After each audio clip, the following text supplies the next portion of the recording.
अस्सलामुअलैकुम। कहानी लैंड में आपको खुश आमदीद। आज हम बात करेंगे ख़वातीन और मर्द हज़रात के एक बड़े मसले पर। जो लोग काम की घर से बाहर जाते हैं और गर्मियों में बंद जूते और मोज़े नहीं पहन सकते, वो बखूबी जानते हैं कि गर्मियों में पैरों की क्या हालत होती है।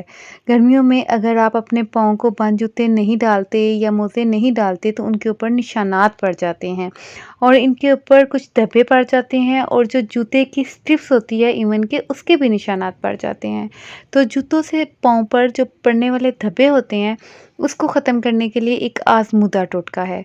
अगर आप जूतों की वजह से पाँव पर पड़ने वाले धब्बों के लिए परेशान हैं तो 4 बड़े चम्मच ग्लिसरीन में 1 बड़े नींबू का रस मिलाकर किसी शीशी में रखें। रोज़ाना इस मिक्सचर से पाँव के धब्बों पर मालिश करें। बाद में पाँव धो लें। चंद दिनों में आपके पाँव बहुत साफ़ हो जाएंगे और मुझे दुआओं में याद रखिएगा।